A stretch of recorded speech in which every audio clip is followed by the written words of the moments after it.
afternoon. Welcome to National Science Center, the science of space show. इस show में आप जानेंगे यूनिवर्स के बारे में, गैलेक्सी के बारे में, एंड प्लैनेट्स के बारे में। तो हम अपना शो स्टार्ट करते हैं। This is our first slide. This is our home galaxy, Milky Way galaxy. जब हम रात में आसमान की ओर देखते हैं तो हमें अनगिनत स्टार्स देखने को मिलते हैं, क्योंकि हमारी मिल्की वे गैलेक्सी का ही पार्ट होती है। गैलेक्सी है तो बिलियंस ऑफ स्टार्स मिलकर बनी हुई होती है। अपना मिल्की वे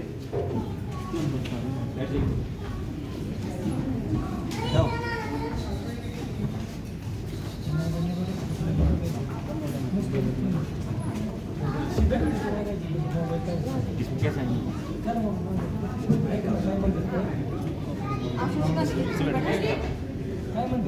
पीछे टांग पीछे कर ऐसे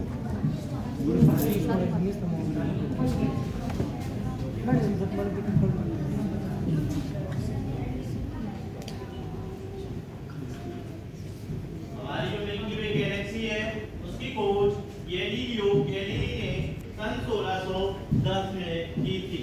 इसको टेलीस्कोप के द्वारा देखा गया था। यहाँ पे आपको बहुत सारे ब्राइटेस्ट पार्ट देखने को मिल रहे होंगे। ये सारे जो पार्ट्स हैं वो हमारे स्टार्स हैं। स्टार्स की एक प्रॉपर्टी होती है, वो लाइट को एमिट करते हैं, जिस वजह से हमारे जो स्टार्स होते हैं वो बहुत ही ज्यादा गर्म होते हैं। हमारी जो मिल्की वे गैलेक्सी है, हम इसी का एक छोटा सा पार्ट है। इसी में हमारा सोलर सिस्टम कहीं ना कहीं एग्जिस्ट करता है।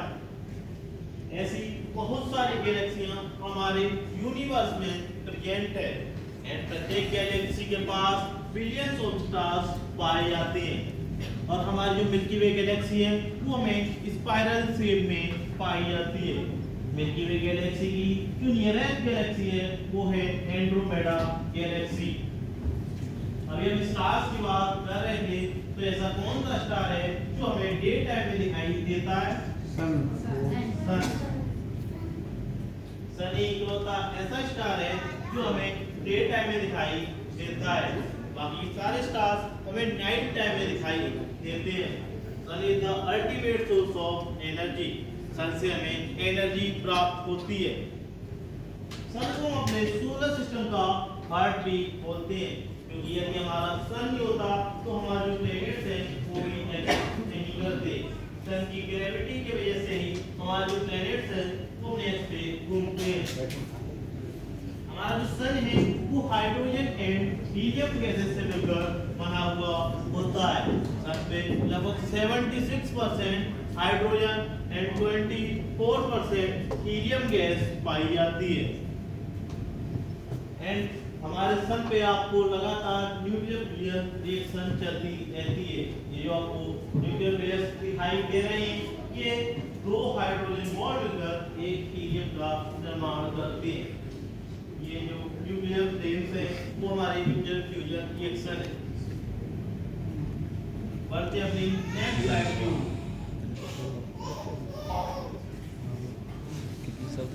ये हमारे सोलर सिस्टम की, यहाँ पे आपको ये हमारी कंपेरिजन स्लाइड है। यहाँ पे आपको हमारे सोलर प्लैनेट्स दिखाई दे रहे होंगे। हमारे जो प्लैनेट्स हैं हमारे सोलर सिस्टम में कुल 8 प्लैनेट्स प्रेजेंट होते हैं, और हमारा जो सन है वो हमारे सोलर सिस्टम का 99% का ऑक्यूपाई करता है। यदि स्फीयर को सन माने तो उसके अकॉर्डिंग जो प्लैनेट्स हैं जो है ना वो इस के बाद जो दो दे रखे ना वो हमारे धरती से आगे की जो हमारे प्लैनेट्स हैं, आगे की जो 4 प्लैनेट्स हैं वो हमारे इनर प्लैनेट्स होते हैं। इनके सॉलिड सरफेस होती है एंड इन पे हम लैंड कर सकते हैं। लास्ट के जो हमारे 4 प्लैनेट्स हैं वो हमारे गैसियस प्लैनेट्स होते हैं, जो कि गैसेस से मिलकर बने हुए होते हैं। बढ़ते अपने प्लैनेट्स की ओर।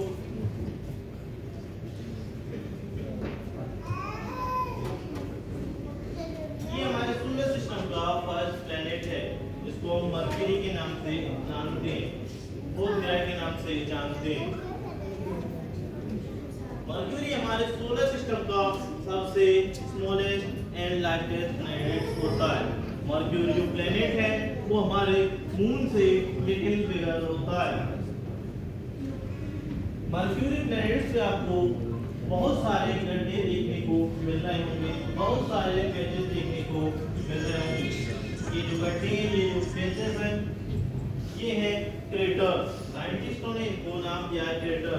ये फॉर्म होते हैं मेटरॉइड की टकराने से, और ये क्रेटर्स कई वर्षों तक वैसे ही बने रहते हैं जब तक कि इनसे कोई दूसरा मेटरॉइड ना टकराए।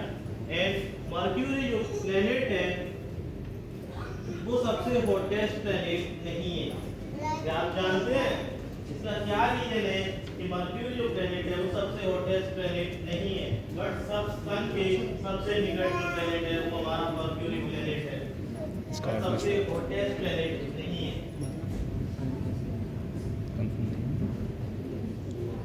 मर्क्यूरी जो प्लैनेट है वो सन के नियरेस्ट तो है, पर सबसे हॉटेस्ट प्लैनेट नहीं है। इसका मेनली रीजन ये है कि मर्क्यूरी जो प्लैनेट है उसके पास खुद का कोई एटमॉस्फेयर नहीं है, जिस कारण से मर्क्यूरी डे टाइम में बहुत ज़्यादा हॉट एंड नाइट टाइम में कोल्ड होता है। बढ़ते अपने नेक्स्ट प्लैनेट की।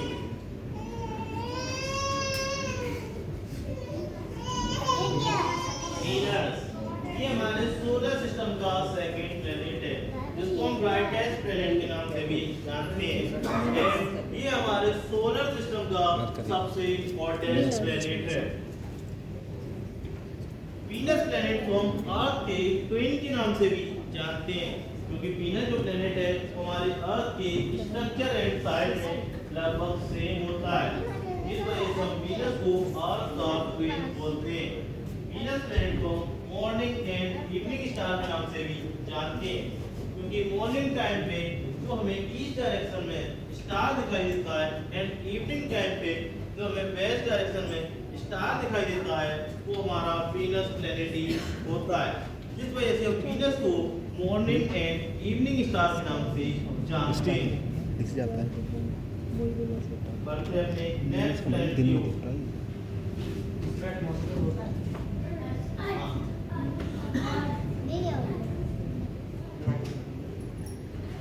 हमारा जो third planet, our home planet earth, ये हमारे सोलर सिस्टम का थर्ड प्लैनेट है। इसको हम कई नामों से जानते हैं। क्या में से कोई बताना चाहेगा किस नामों से जानते हैं? किन? ब्लू प्लैनेट, और कुछ? धरती, और कुछ? धरती। वाटर प्लैनेट नहीं बोलते? अदर प्लैनेट पे भी वाटर पाया जाता है क्या? मून हमारा प्लैनेट नहीं है, वो हमारी नेचुरल सैटेलाइट है। तो हम थे अपनी अर्थ पे। हमारे सोलर सिस्टम का जो थर्ड प्लैनेट है वो हमारी अर्थ। इसको हम द ब्लू मार्बल या द ब्लू प्लैनेट के नाम से जानते हैं। इसका मेन रीजन ये है कि हमारी अर्थ पे लगभग 71% वाटर पाया जाता है, जिस वजह से हमारी जो अर्थ है वो हमें स्पेस से एक नीले कंचे की तरह दिखाई देती है। इसी वजह से हम अर्थ को द ब्लू प्लैनेट या द ब्लू मार्बल बोलते हैं। आप जो अर्थ की इमेज देख पा रहे होंगे, यह अर्थ की रियल इमेज है, जो कि नासा के द्वारा सन 2002 में ली गई थी एंड उसको मर्ज करके आप लोगों को यहाँ पे दिखाया जा रहा है। इसमें जो ब्लू पार्ट है वो हमारे वाटर को शो करता है, ग्रीन पार्ट लैंड को शो करता है, फॉरेस्ट को शो करता है, एंड हमारा जो व्हाइट पार्ट है वो हमारे क्लाउड्स को शो करता है। हमारी जो अर्थ है वो 23.5 डिग्री का झुकाव रखती है, जिस वजह से हमारी अर्थ पे सीजन्स फॉर्म होते हैं एंड इनको हम नॉर्थ एंड साउथ पोल के नाम से जानते हैं। ये हमारी अर्थ पे ग्लेशियर फॉर्म्स में पाए जाते हैं, आइस फॉर्म में पाए जाते हैं। ये हमारी अर्थ के नॉर्थ एंड साउथ पोल। हमारी अर्थ पे एक लेयर भी पाई जाती है, जो हमें सन से आने वाली यूवी रे से प्रोटेक्ट करती है। इस लेयर को हम किस नाम से जानते हैं? Ozone layer. ओजोन लेयर हमें सन से आने वाली हानिकारक रेस से प्रोटेक्ट करती है, यूवी रेस से प्रोटेक्ट करती है। बाकी हम अपने फोर्थ प्लैनेट की मार्स, ये हमारे सोलर सिस्टम का फोर्थ प्लैनेट है मार्स, जिसको हम रेड प्लैनेट के नाम से भी जानते हैं, क्योंकि ये हमें रेड कलर का दिखाई देता है इसलिए, या कोई और रीजन है? क्या रीजन है कि हम इसको रेड प्लैनेट बोलते हैं? Hottest planet? हॉटेस्ट नहीं है सर, हॉटेस्ट नहीं है सर। इसमें क्या पाया जाता है? इसका मेन रीजन ये है कि हमारे मार्स की जो सॉइल है उसमें पाई जाती है आयरन ऑक्साइड, जिस वजह से मार्स जो प्लैनेट है वो हमें रेड कलर का दिखाई देता है। इसी वजह से हम मार्स को द रेड प्लैनेट के नाम से जानते हैं। एंड मार्स जो प्लैनेट है उसके सरफेस पे आपको 4 उभरे हुए स्केच देखने को मिल रहे होंगे। ये मार्स पे पाए जाने वाले माउंटेन्स हैं, वोल्केनो हैं। इसका मार्स का जो सबसे बड़ा माउंटेन है उसको हम ओलंपस माउंटेन नाम से जानते हैं। इसकी ऊंचाई हमारे माउंट एवरेस्ट से लगभग 2.5 से 3 गुना ज्यादा होती है। एंड हमारा जो मार्स प्लैनेट है वो भी अपने 63 डिग्री का झुकाव रखता है, जिस वजह से मार्स पे भी 2 पोल सप्लाई होती हैं, जिनको नॉर्थ एंड साउथ पोल के नाम से जानते हैं। ये जो आपको व्हाइट पार्ट देखने को मिल रहे होंगे, एक छोटा और एक बड़ा, ये मार्स पे पाई जाने वाली ड्राई आइस है। यदि हम इसको हीट दें, एनर्जी दें, तो ये लिक्विड में न कन्वर्ट होती है, सीधा गैसियस फॉर्म में कन्वर्ट हो जाती है, क्योंकि ये मार्स पे पाई जाने वाली ड्राई कार्बन डाइऑक्साइड गैस है। तो अभी तक तो हमने की इनर प्लैनेट्स की बात, टेरेस्ट्रियल प्लैनेट्स की बात, जिनकी एक सॉलिड सरफेस होती है एंड जिस पे हम लैंड कर सकते थे। अब बढ़ते हैं अपने फर्स्ट गैस जेट प्लैनेट की ओर। ये हमारे सोलर सिस्टम का फिफ्थ प्लैनेट है and first gas jet planet. इसको हम जुपिटर के नाम से जानते हैं। जुपिटर हमारे सोलर सिस्टम का सबसे लार्जेस्ट प्लैनेट है। जुपिटर जो प्लैनेट है वो एक गैसियस प्लैनेट है, उसकी कोई सॉलिड सरफेस नहीं होती, गैसेस से मिलकर बना हुआ होता है। एंड जुपिटर के सरफेस पे आपको कुछ गैसेस रोटेट होती हुई दिखाई दे रही होंगी, कुछ क्लॉकवाइज कुछ एंटी क्लॉकवाइज, बट ये जो गैसेस है वो एक दूसरे में मिक्स नहीं होती। क्या मैं सबको बताना चाहिए इसका क्या रीजन है कि ये गैसेस एक दूसरे में मिक्स क्यों नहीं होती?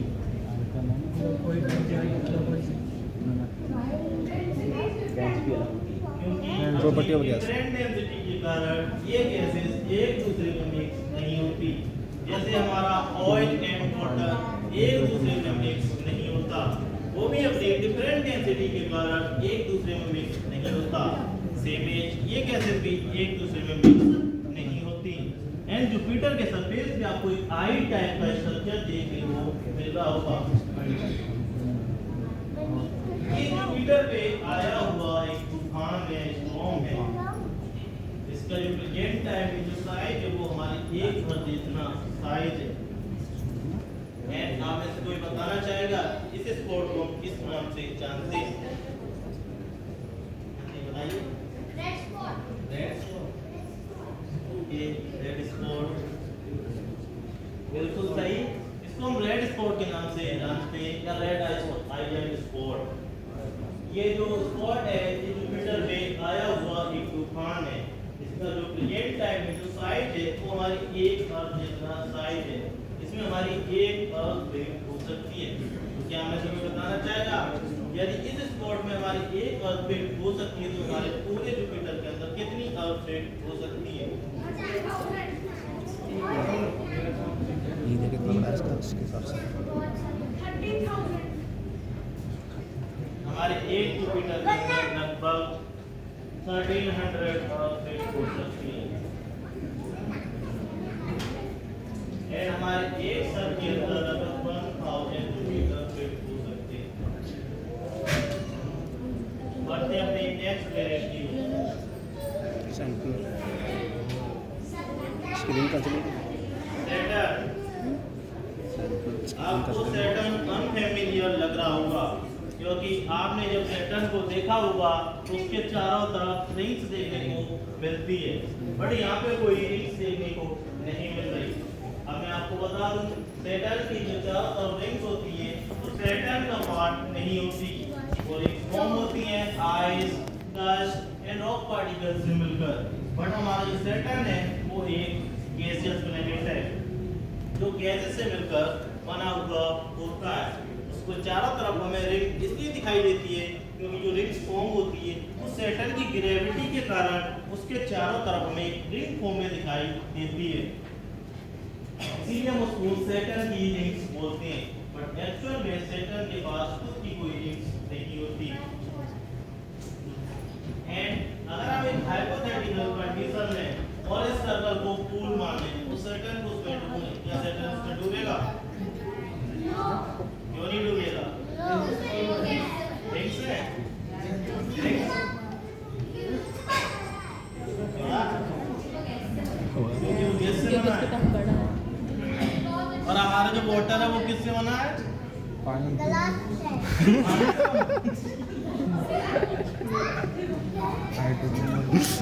हमारा वाटर किससे बना है? हाइड्रोजन ऑक्सीजन वो गैस नहीं है,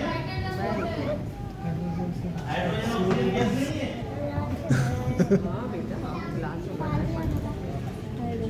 सैटर्न हमारा वाटर में डूबेगा नहीं घनत्व कम होता है क्योंकि गैसेस पाई जाती है वो बहुत ही लो डेंसिटी की गैसेस होती है। बट हमारा जो ऑक्सीजन और हाइड्रोजन है जो सैटर्न पे जो गैसेस पाई जाती है उनके अकॉर्डिंग उनकी डेंसिटी हाई होती है, जिस कारण से हमारा जो सैटर्न है वो वाटर में डूबेगा नहीं, वो हमें फ्लूइड करता हुआ दिखाई देगा। ऐसे घनत्व मर्चेंट नेक्स्ट चैलेंज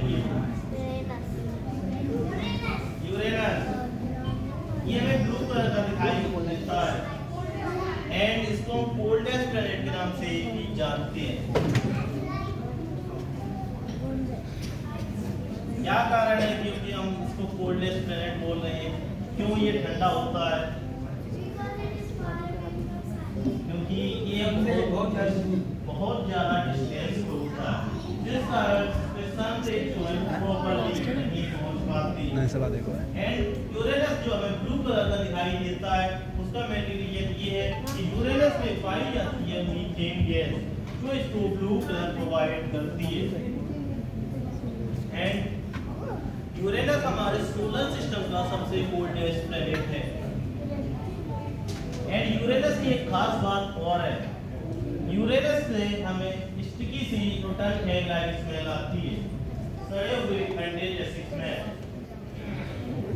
क्योंकि इसमें पाई जाती है हाइड्रोजन सल्फाइड गैस, जिस वजह से उसमें स्टिकी सी रोटन है लाइक स्मेल आती है, सड़े हुए अंडे जैसी स्मेल। और से अपने लास्ट प्लैनेट की हो नेपच्यून, ये हमारे सोलर सिस्टम का लास्ट प्लैनेट है। इसमें भी सेम यूरेनस की तरह मीथेन गैस पाई जाती है जो इसे ब्लू कलर प्रोवाइड करती है। एंड नेपच्यून के सरफेस पे आपको कुछ क्लाउड्स देखने को मिल जाएंगे। ये जो क्लाउड्स हैं इनको जो साइंटिस्टों ने जो नेम दिया है वो दिया है स्कूटर। ये जो नेपच्यून स्कूटर्स हैं ये एक पूरे नेपच्यून का चक्कर लगभग 16 घंटे में पूरा करते हैं और इनकी जो औसतन स्पीड होती है वो होती है 2000 किलोमीटर पर आवर। तो अभी तक तुमने की प्लैनेट्स की बात, अब हम चलते हैं अपनी अर्थ की नेचुरल सैटेलाइट की ओर। प्लूटो कहाँ है? उससे हटा दिया 2006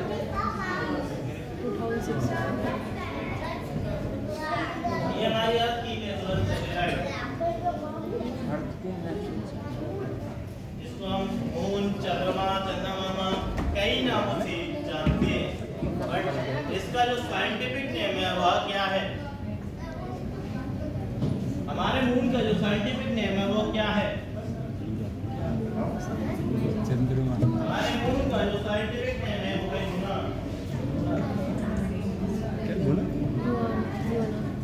हमारे मून के पास खुद की कोई डायरेक्ट जेट नहीं होती, वो हमें सन की रिफ्लेक्शन लाइट की वजह से दिखाई देता है और हम मून का केवल नियरेस्ट पार्ट ही देख पाते हैं, उसका फारेस्ट पार्ट नहीं देख पाते। एंड हम मून को इस प्रकार से नहीं देखते, हम मून को फेजेस में देखते हैं। ये हमारे moon phases, new moon to full moon, अमावस पूर्णिमा की रात। मून का जो पीरियोडिक टाइम होता है वो होता है 27 डेज।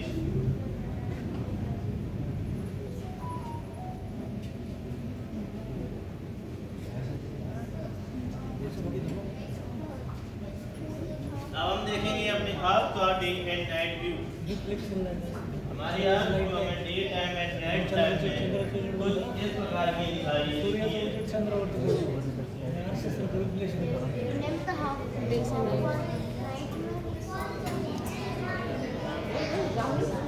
अब हम देखेंगे अपने अर्थ का नाइट व्यू।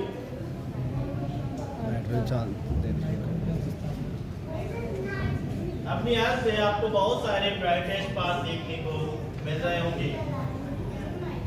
ये अपनी अर्थ की आर्टिफिशियल लाइट्स हैं, स्ट्रीट लाइट्स हैं, जो केवल अर्थ पे ही प्रेजेंट है। अदर किसी प्लेनेट का यदि हम नाइट देखते हैं तो वो हमें डार्क दिखाई देता है, क्योंकि अदर किसी प्लेनेट पे आर्टिफिशियल लाइट प्रेजेंट नहीं होती। और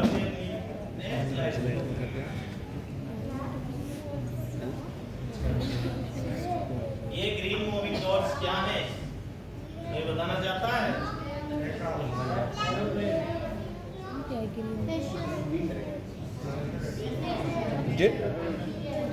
ये हमारा एरोप्लेन है, एयर ट्रैफिक है। यदि आपको लगता हो कि हमारे रोड्स पर ही ट्रैफिक होता है तो ऐसा नहीं है, हमारे एयर में भी ट्रैफिक होता है। और आप जो डेटा देख पा रहे होंगे ये केवल 24 आवर्स का डेटा है। और जो सबसे ज्यादा जो आपको एयर ट्रैफिक देखने को मिल रहा होगा वो अमेरिका, ब्रिटेन एंड रूस के तरफ देखने को मिल रहा होगा।